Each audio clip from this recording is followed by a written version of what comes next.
আমি জানতাম না। আমার কথা ছিল আমি শ্রোতা মণ্ডলীর সাথে বসে আমি নাসরিনের গুণগান শুনবো, কিন্তু আমি আসার আগ মুহূর্তে শুনলাম যে আমাকে কিছু বলতে হবে। আমি অনেক অপ্রস্তুত হলাম, নার্ভাস হলাম, কিন্তু এখানে এসে এত কথা শুনে এখন একটু সাহস পাচ্ছে। তো আমি প্রথমেই বলবো নাসরিন হচ্ছে অতি মানবী, আমি সেই পর্যায়ে তাকে ফেলি। আর নাহিদা হচ্ছে দশভুজা। তো আমি আর বেশি ব্যাখ্যার মধ্যে যাই না, সবাই বুঝে ফেলবেন।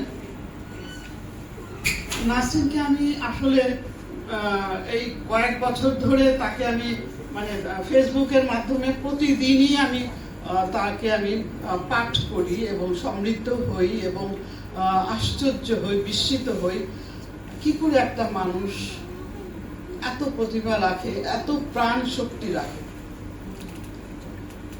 নাসরিন যখন কুরুক্কু লিখেছে আমরা তখন ধারাবাহিকভাবে পড়েছি এবং এখন আমি আবার নতুন করে পড়া শুরু করেছি। তা আমি নিনার হাত ধরেই চলছিলাম, এখন নিনার হাত ছাড়িনি।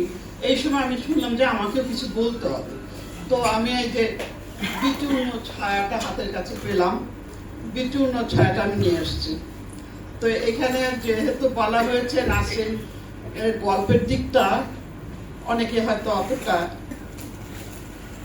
আলোচনায় করেন না, তবে নাসরিনের গল্প অসাধারণ। উপন্যাস তো বটেই, কিন্তু অসাধারণ গল্প। এটা দ্বিতীয় বই, প্রথম ছিল স্থবির যৌবন, এটা দ্বিতীয় বই। এই যে তখন তার বয়স কিন্তু 40-40। হ্যাঁ, এই যে মানুষের মনের মধ্যে ঢুকে মনস্তত্ত্ব নিয়ে, হ্যাঁ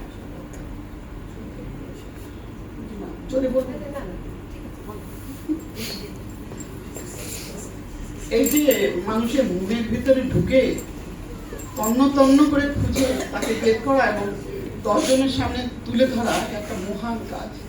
এই শিল্প সবার দ্বারা সম্ভব না।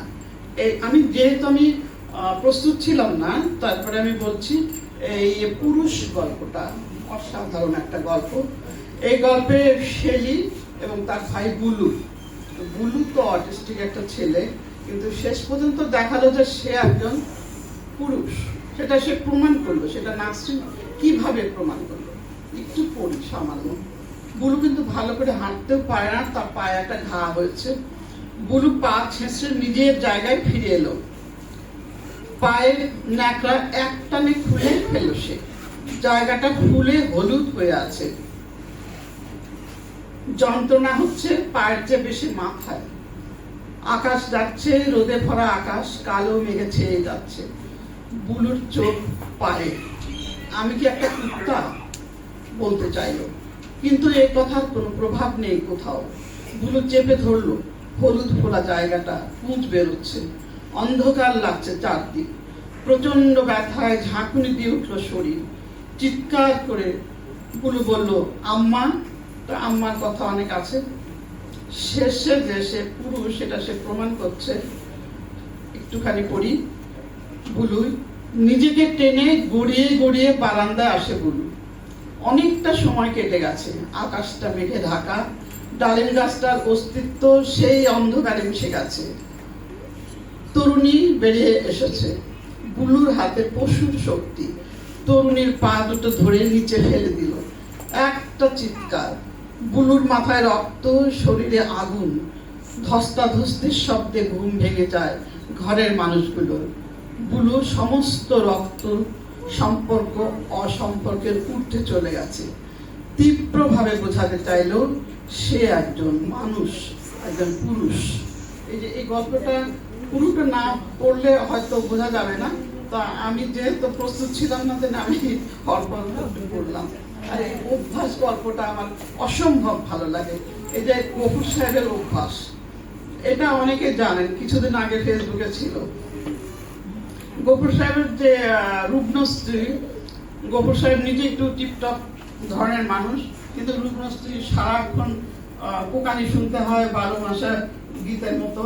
তো উনি এটা একটু এক পর্যায়ে ওনার এটা একটু অসহ্য হয়ে উঠলো। শেষে তিনি কি করলেন, আর একটা দ্বিতীয় বিয়ে করলেন। এই মহিলা অসম্ভব পরিপাটি, অসম্ভব মানে ঠিক উল্টো আর কি। তো এক পর্যায়ে গফুর সাহেব দেখলেন যে না, হচ্ছে না। মানে গফুর সাহেব খেয়ে খাবারের কাঁটাটা হয়তো সামনে ফেলে রাখে, বোন প্লেটের, অত তোয়াক্কা করেন না। তবে সেই মহিলা তখন আপত্তি করে, তুমি এটা কি করছেন? তারপরে ময়লা কাপড়টা হয়তো জায়গা মতো না রেখে অন্য জায়গায় ফেলে রাখে, তখনও আপত্তি করছে। এইরকম নানান শব্দ, নানান বিষয়, মানে একজন পুরুষকে এত সুন্দরভাবে আঁকা সহজ কথা না। শেষ পর্যন্ত এই গফুর সাহেব সেই পুরানো রাবেয়ার কাছে ফিরে গেল, সেই টিনের দরজায় টোকা দিয়ে বলল, রাবেয়া রাবেয়া। এই যে এত সুন্দর করে লেখা, এটা পুরুষদের অন্তরাত্মা। মানে মহিলারা নাকি কিছুই পারে না, মহিলাদের লেখা নাকি ঠিক জীবন ধর্মী হয় না, অনেক রকম কথা শুনে। নাসরিন সব কিছু ভেঙে হিমালয়ের শীর্ষে উঠে গেছে। আমি আর বেশি কিছু বলবো না, সবাই ক্লান্ত। তো আমি মনে করি যে জলধি যে এই যে আয়োজনটা করলো, এটা একটা অভিনব এবং অসাধারণ একটা আয়োজন, এবং নাসরিনের মতো লেখকদের জন্যই এটা দরকার, তাদের জন্যই দরকার। এবং নাসরিন, আরেকটা বিষয় একটু বলি, নাসরিন যে শুধু লেখক তাই নয়, তিনি একজন প্রকৃতির প্রেমিক, মানে মহাপ্রেমিক।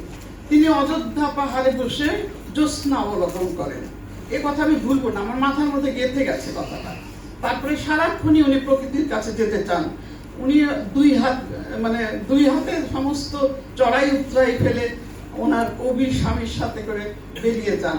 তো এগুলো সবাই, লেখকরা কিন্তু সবাই প্রকৃতি প্রেমিক হয় না।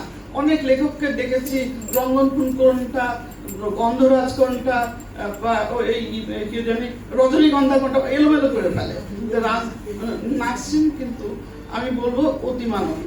আর কিছু বলতে চাই না, সবাইকে আমার অনেক অনেক অভিনন্দন।